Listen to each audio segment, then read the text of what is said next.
At the Fires and Explosions Branch, with the Office of Mine Safety and Health Research, we have recently developed new technology that could lead to the reduction of coal dust explosions in mines. This video will detail some of the latest technology to achieve this.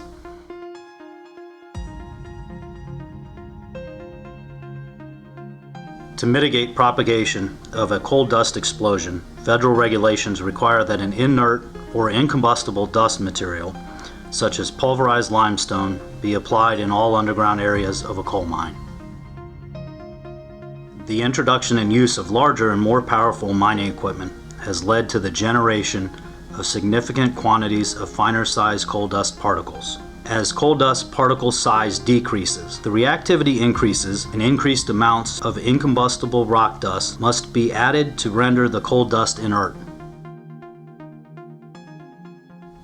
In the event of a methane ignition, the resulting blast pressure can suspend rock dust and coal dust in the mine entries. If insufficient rock dust is present, the coal dust can ignite as well, allowing the flames and pressures to propagate or travel throughout the underground workings. The qualities of coal dust that most affect the intensity of a mine explosion include particle size, with particles less than 75 microns being most reactive, the amount of the coal dust on roof, ribs, and floor, and the dispersibility of the coal dust.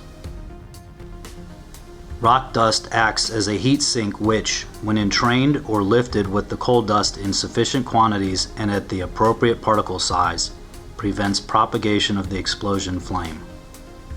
The qualities affecting the inerting ability of the rock dust include the fineness of the rock dust, with particles less than 75 microns being most effective, the dispersibility of the rock dust, and the mixing of the rock dust with the coal dust. Rock dust must, at a minimum, conform to the regulations specified in CFR Part 75.2, with at least 70% of the particles passing through a 200 mesh sieve. Rock dust must be applied to all surfaces, including the roof, ribs, and floor, to result in at least 80% total incombustible content. Ideally, rock dust should be applied during coal dust generation so as to avoid surface accumulations of explosible float coal dust in underground mine workings. Rock dust samples are taken by the Mine Safety and Health Administration, or MSHA, and analyzed for incombustible content. The method used requires sending these samples to a laboratory and then waiting days or weeks until results are received. This can lead to long delays in identifying and correcting potentially dangerous conditions. The Coal Dust Explosibility Meter, or CDEM, provides an instantaneous measurement of the explosibility of a coal and rock dust sample. The CDEM also assesses the true explosibility of a coal and rock dust mixture by indirectly evaluating the particle sizes, which the current laboratory method does not do. Unlike the current laboratory method used by MSHA, the CDEM provides a real-time measurement of the explosibility of representative dust samples so that a mine operator can immediately add additional rock dust to any deficit areas to reduce the explosion hazard. When you receive your CDEM, it'll come in this yellow carrying case. When you open it up, the parts that are included in the case, as you can see here, are the CDEM manual. You will have 6 sampling vials filled with activated sieves, 2 funnels with a 20 mesh screen. Those funnels are for sampling. You'll also have 5 sampling cups. Included will also be containers for your calibration samples of 100% PPC, 80% rock dust and coal dust, and at 100% rock dust.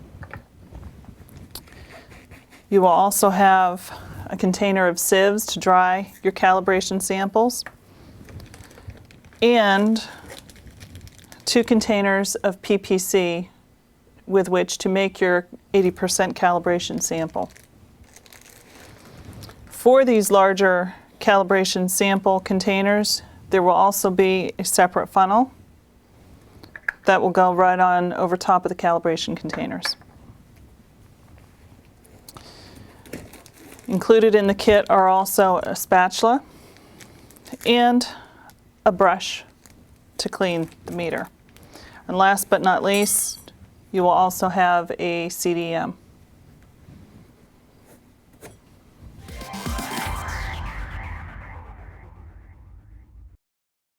Periodically, you will be prompted to check the meter reflectance. Checking the meter reflectance is checking the optics of the meter to ensure correct operation of the meter. For this, you need to use the sample cup with the ears on it that comes with the meter. Do not use a sample or reflectance cup from another meter. And also, never use this cup to fill with sample for either calibration or measuring a sample in the mine. You will see in the bottom of the cup there is a substance that is specific to this instrument to check the meter reflectance. To check the meter reflectance, put the cup on the meter and lock it into place. Hold in the up arrow, turn the meter on, reference standard check, enter, put probe in cup. We have done that, enter, reading standard, wait, standard check complete, reference standard within plus or minus 10%,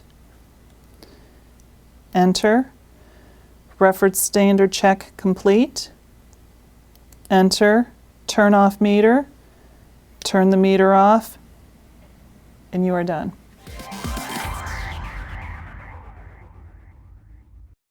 There are some basic actions that you need to know to ensure proper usage and accuracy of your CDEM. One is to use the reflectance cup when traveling. Just simply put it on the probe, twist and lock into place to protect the probe when you're moving around either the mine or a building. Another basic action to know about is cleaning the probe. Between each and every sample, whether it is calibrating the meter or using the meter underground, you need to clean the probe. To clean the probe, you can use the palm of your hand to wipe any dust off. Make sure there's no dust in and around the probe. You can use your brush to clean that area also. You don't want to use any paper or cloth because that could statically charge the lens and attract either rock dust or coal dust to it, preferentially, and that will give you a false measurement. You also don't want to use soap or some type of cleanser that way because it might leave a film on the probe and give you an incorrect measurement.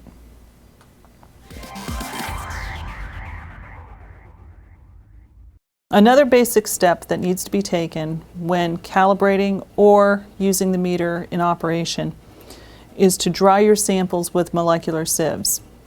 Molecular sieves are small little round particles that will absorb the moisture from the sample. They dry the sample, but by using the funnel with the 20 mesh sieve, it will not go through the sieve and into your sample cup. You need to use the molecular sieves to dry the sample because if there is moisture within the sample will appear artificially dark, thus giving you an incorrect measurement. When you collect a sample and mix the sample, you need to shake the sample in the container with the sieves for at least 60 seconds to ensure that it is completely dry. You may feel the container warm in your hand. That is a reaction from absorbing the moisture contained within the dust sample. After you have collected a representative dust sample, turn the meter on. The meter will prompt you for the steps to take. The meter is prompting to enter the ambient methane. After consulting your methane meter, I'm going to input 0.0% because that is what we have in this airway. Enter, confirm the ambient methane measurement, enter, clean cup, probe, lens, and funnel. Clean your probe, your cup, and your funnel. Enter. Load sample into bead vial using a clean vial filled only with the molecular sieves.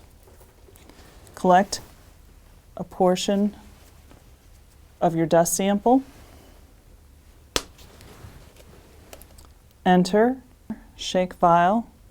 You need to shake the sample vial for at least 60 seconds until the dust sample is completely dried.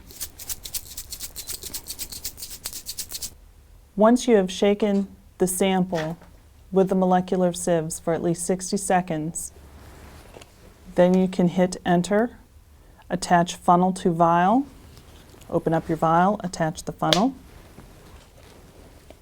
enter, fill cup with sample, taking your sample cup, fit it over the end of the funnel, and shake a dust sample in until the fill line in the sample cup is covered. Enter, put probe in cup, put the probe in the cup. You should see slight overflow of dust. Using a firm, constant pressure, press the enter button. It is now reading the sample. The measurement is green, which indicates that this dust sample contains enough rock dust. Enter, test complete. Enter ambient methane. Now the meter is prompting you for the next sample.